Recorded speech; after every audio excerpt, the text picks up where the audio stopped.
ఒక్క నిమిషం లక్ష్మీపతి గారు, చలసా శ్రీనివాస్ గారు లైన్లో ఉన్నారు. శ్రీనివాస్ గారు గుడ్ మార్నింగ్ అండి. శుభోదయం. శ్రీనివాస్ గారు, బంద్ ఎలా జరుగుతోంది? శ్రీకాకుళం జిల్లా నుంచి హిందూపూర్ వరకు కూడా ప్రశాంతంగా జరుగుతుంది. ప్రజలు స్వచ్ఛందంగా సహకరిస్తున్నారు. ఒక్కటి మాత్రం నేను విజ్ఞప్తి చేస్తున్నా, ఈ బంద్ మాకు ఆనందానికి కాదు, బాధాకరం. ఎవరు ఆనందకరంగా బంద్ రిపేర్ చేయరు, కానీ తప్పనిసరి పరిస్థితుల్లో వాళ్ళ కేంద్ర ప్రభుత్వం అవిశ్వాస తీర్మానం అన్ని సార్లు పెట్టినప్పుడు ప్రజాస్వామ్య జరగని ఇంత పరిహాసం చేసిన తర్వాత ఇంకా చేయాల్సింది ఏంటి? రెండో విషయం, అక్కడ వైఎస్ఆర్ కాంగ్రెస్ పార్టీ పార్లమెంట్ సభ్యులు కామన్ టెస్ట్ చేస్తున్నప్పుడు యువకుల వాళ్ళు మిథున్ రెడ్డి గారు కానీ అవినాష్ రెడ్డి గారు ఉన్నారు. 2 రోజులు చేసి బలవంతంగా రాజు పదేసి ఇచ్చి పడేయడం. తెలుగుదేశం పార్లమెంట్ సభ్యులు మోడీ గారు పిలవచ్చు, ఆయన నేనేమో గొడవ కాదు, మీకు ఒక చర్చలు పిలవచ్చండి. పిలవకుండా దారుణంగా చేయడం, వాళ్ళని మనుషులుగా కూడా ప్రతి ఈడ్చి పడేయటం. పార్లమెంట్ ధైర్యంగా చేసిన అయితే మేము ఏం చేయాలి, పరిస్థితులు సింబాలిక్ గా చేయాలి కదా. గౌరవ ముఖ్యమంత్రి గారు మాట్లాడతా ఇక్కడ కాదు బంద్ చేయాల్సింది. ఎక్కడ చేయమంటారు? మహారాష్ట్రలో చేయమంటారా, గుజరాత్ లో చేయమంటారా బంద్? మేము ఆనందదాయకం చేయలేదని బాధగా ఇది ఇబ్బందికరమని చెప్తా ఉన్నాను. కానీ తప్పనిసరి పరిస్థితుల్లో మనం సింబాలిక్ గా నిరసన తెలియజేయాల్సిన అవసరం. ఇక్కడ అంతా ఆనందంగా ఉన్నారు, పార్లమెంట్ లో సావచేత కొట్టేసిన ఆనందదాయకం ఉన్నారనే విధంగా కాకుండా ఒక సింబాలిక్ గా చేయించడానికి ఇది తెలియజేస్తా ఉన్నాం. నేను ఒక మాట మిమ్మల్ని అడగదలుచుకున్నాను. ఖచ్చితంగా అడగచ్చు. బీజేపీ ఏమంటుందంటే ఇది కొన్ని పార్టీలు ప్రజలను తప్పుదోవ పట్టిస్తున్నాయి తప్ప ప్రజల్లో ఆకాంక్ష లేదు అని.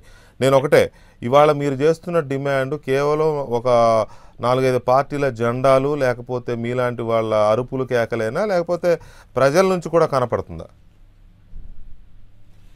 నేను అప్పుడు ఒక మిగతా ఉద్యమాలతో కంపేర్ చేయడం 5 భాను గారు కానీ మునుకోటి గారు కానీ 5 ఆత్మహత్య చేసుకున్న దురదృష్టకరంగా ప్రజల్లో ఆకాంక్ష. జూన్ 11వ తారీఖుని దేశం రాష్ట్రం ఏర్పడిన తర్వాత మొట్టమొదటిసారి ప్రత్యేక హోదా విభజన హామీలు సాధన చేస్తే బంద్ బ్రహ్మాండమైన సక్సెస్ అయిందండి. అప్పటికి ఏమున్నాయండి?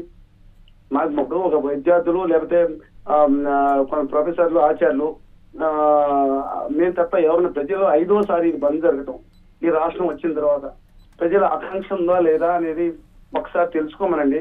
ప్రజా బ్యాలెట్ లో వారిని కూడా పాల్గొమనండి. కేంద్రంపై అవిశ్వాస బ్యాలెట్ మనం పెట్టాం, మొత్తం రాష్ట్ర వ్యాప్తంగా పెట్టబోతున్నాం. అనేది బీజేపీ వాళ్ళకి ఎజెండాలు మిగతా వాళ్ళకి ఉంటాయి. కానీ నేను అన్నాను, బీజేపీ కనుక ప్రత్యేక తరగతి విభజన మొత్తం చేస్తే వాళ్ళకి 1000 కొబ్బరి కూడా నాకేం బాధ లేదండి. వ్యతిరేకంగా ఏ పార్టీలో వ్యతిరేకంగా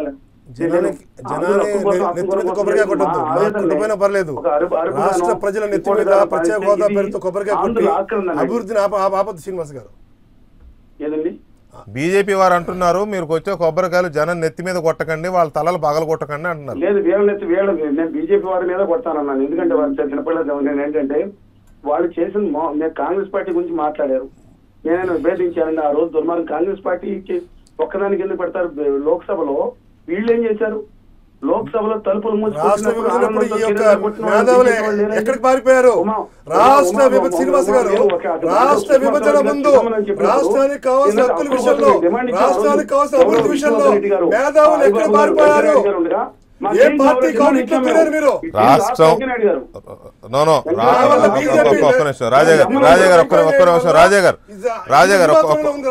రాజాగారు ఒక్క నిమిషం. ఇక్కడ మళ్ళీ విభజన నాటికెళ్ళి కాంగ్రెస్ పార్టీని ఏదో నిందిద్దాం. నేను మళ్ళీ ఇప్పుడు మన ముందున్న ఇష్యూ వేరు, మనం మాట్లాడుతున్నది వేరు. మళ్ళీ ఇక్కడ కాంగ్రెస్ పార్టీని ఏదో ఒక్క నిమిషం దయచేసి మీరు చెప్తురు కానీ ఒక్క నిమిషం. ఇప్పుడేదో కాంగ్రెస్ పార్టీని ఏదో భూతంలాగా, కాంగ్రెస్ పార్టీని ఏదో దోషిలాగా ఎంతకాలం చూపిస్తారు? ఆ రోజు కాంగ్రెస్ పార్టీ ఒక్కదాని డెసిషన్ ఏం కాదు. ఈ రాష్ట్ర విభజన అందరూ చేయగొట్టిన వాళ్ళే, అందరూ అక్కడ వంతబడిన వాళ్ళే. కాకపోతే ఇవాళ ప్రత్యేక హోదా అనే పదం ఏదో నిలబడుతుందంటే అది బీజేపీ చలవే కదా, బీజేపీ చలవే. మీ చలవ వాళ్ళు వచ్చిందని ఇమ్మని అడుగుతున్నారు వాళ్ళు. అది ప్రత్యామ్నాయం లేదు, ఇది లేదు. దాంట్లోకి వెళ్దాం, మళ్ళీ దాంట్లోకి వెళ్దాం. రైట్. శ్రీనివాస్ గారు, ఓవరాల్గా చూస్తే ఈ బంద్కు సంబంధించి నిన్న హరిబాబు గారు అంటే బంద్కు ముందు రోజు రిలీజ్ చేశారంటే నాకు తెలిసి బంద్ని అడ్రస్ చేస్తూ రిలీజ్ చేసినట్టే నేను భావిస్తున్నా. బీజేపీ రాష్ట్ర అధ్యక్షుడు హరిబాబు గారు, సరే మీరు లేదన్నా కూడా ఇవాళ బంద్ ఉంది కాబట్టి నిన్న ఒక బుక్లెట్ ఒక లేఖ రిలీజ్ చేశారు, ఇంతకుముందు ఒకసారి చేశారు. అది ఉంది కాబట్టి మళ్ళీ ఇచ్చారనుకుంటున్నా నేను. మీకు అది సంతృప్తిని ఇవ్వలేదా? బీజేపీ రిలీజ్ చేసిన లేఖ మీకు సంతృప్తిని ఇవ్వలేదా? మా ప్రజలకు ఎంత ఉందో నిజానికి వాళ్ళు ఇచ్చిన బుక్ చూస్తే ఆ బుక్ కనుక మీరు సరిగ్గా చదివితే ఇవాళ బంద్ జరగకూడదు, మరి అలా ఇచ్చారు ఆ బుక్, మీకు అది సంతృప్తిని ఇవ్వలేదా? పెద్దబాల శిక్ష కొంతమందికి ఏమైనా ప్రజలకు శిక్ష ఉంది ఆయన అని చెప్పిన అనేక అంశాల్లో నేను కొన్నిట్లో ఒకటి రెండిట్లో ఏకీపిస్తున్నానండి. కానీ మిగతా అంశాలు ఎలా ఉన్నాయంటో అంటే దాంట్లో కొన్ని తప్పులు స్పెల్లింగ్ మిస్టేక్లు, ఆంధ్రప్రదేశ్ ఒక తలసరి ఆదాయం 1,00,000 కోట్లని ఇలా రాశారండి. అది వదిలేద్దాం, తలసరి ఆదాయం వేరే ఉంది.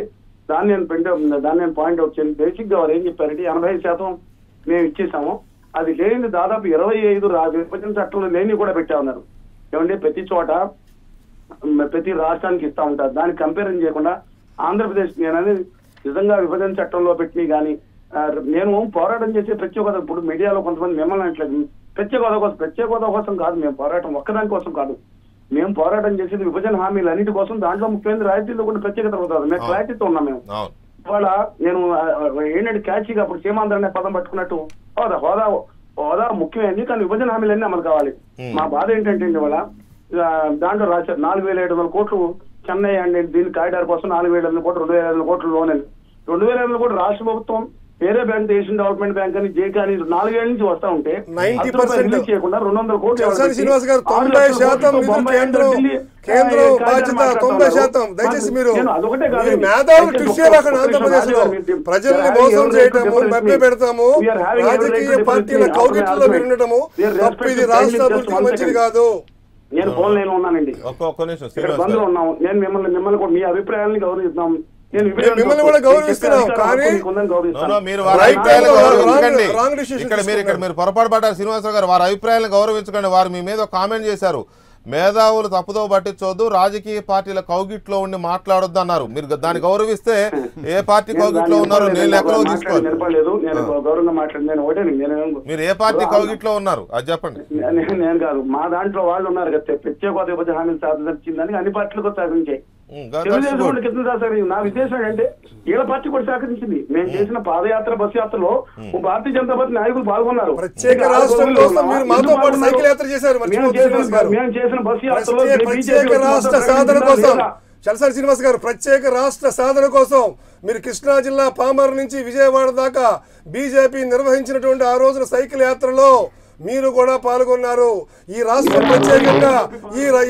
ప్రత్యేకంగా విడిపోతేనే బాగుంటుంది ఆకాంక్ష వ్యక్తం చేస్తున్నారు. దయచేసి గతాన్ని మభ్య పెట్టదు సార్. దయచేసి శ్రీనివాస్ గారు మీ వెంకయ్యనాయుడు గారిని కలిశాను విభజనప్పుడు మా హక్కులు మీరు చేశారా లేదా? రాష్ట్ర విభజన కోరుకున్నారా లేదా? దగా చేశారు, దగా చేయలేదు. ఆయన బయట నుంచి మాట్లాడతారు కదా, మాట్లాడేవాడు.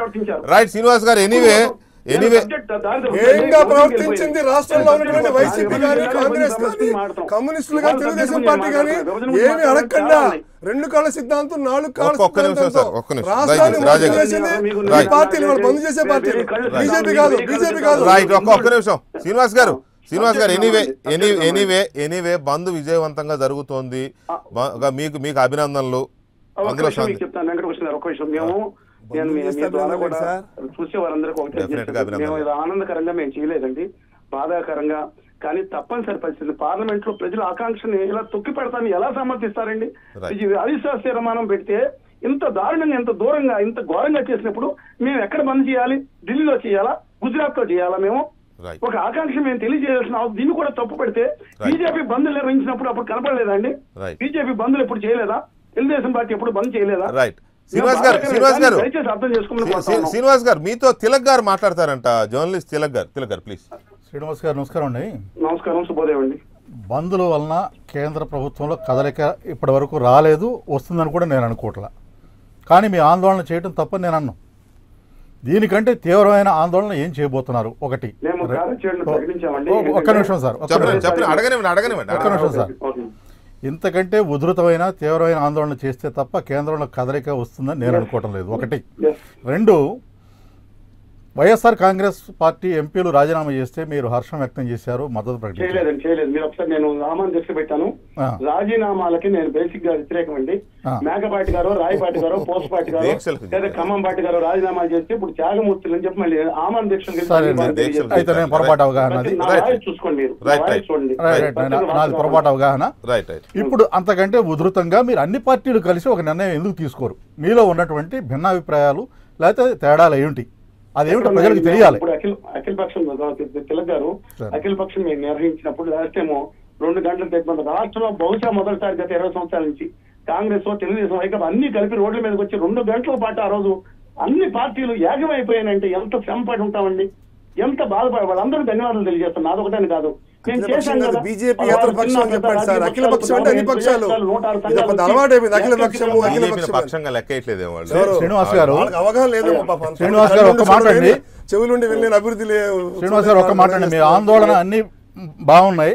పవన్ కళ్యాణ్ గారు ఆమరణ నిరాదీక్షని ఎందుకు వెనకడుగేశారు?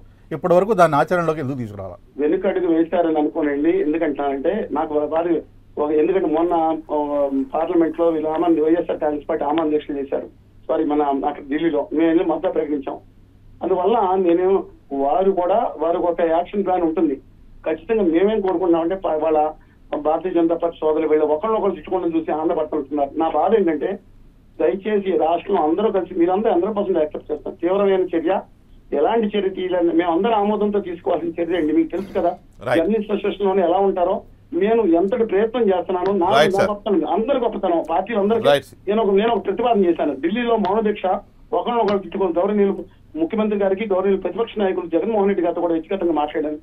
ఏమండి అందరూ కలిసి ఢిల్లీలో ఒకరినొకరు తిట్టుకుని లేకుండా మౌన ప్రాంగణమే పెడదాం. 2 రోజులు నేను చేయబోయే చర్య చాలా గట్టి బార్డర్ సీ చేస్తాం. కనబడుతున్న దృశ్యాలు లేకుండా. రైట్ శ్రీనివాస్ గారు, ఇక్కడ నాకు స్క్రీన్ మీద కొన్ని దృశ్యాలు కనపడతా ఉన్నాయి. అక్కడెక్కడ వాహనాలు తగలబెట్టిన దృశ్యాలు అవి ఇవి కనబడుతున్నాయి. అవి లేకుండా జరగాలనేదే మీరు కూడా అన్నారు ఇందాక.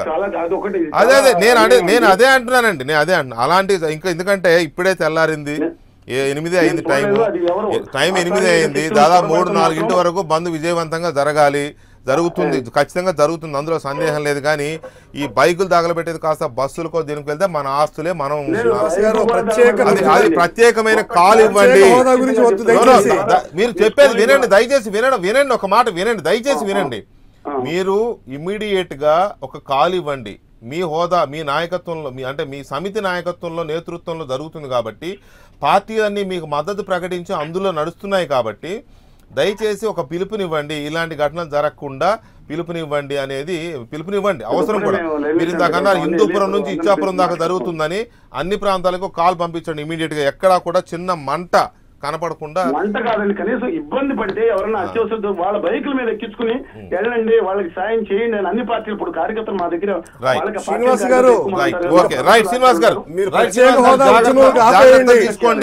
జాగ్రత్తలు తీసుకోండి, బంద్ విజయవంతం చేయండి, ప్రశాంతంగా విజయవంతం చేయండి. ఇప్పుడు 9:30కి అన్ని పార్టీలకి అందరికీ కార్యకర్తలు మా ప్రొఫెషనల్ గా చెప్పాలి, మిగతా అందరికీ నేను చెప్తానండి. ఒకసారి గట్టిగా కూడా విజ్ఞప్తి చేస్తాను. Right, thank you very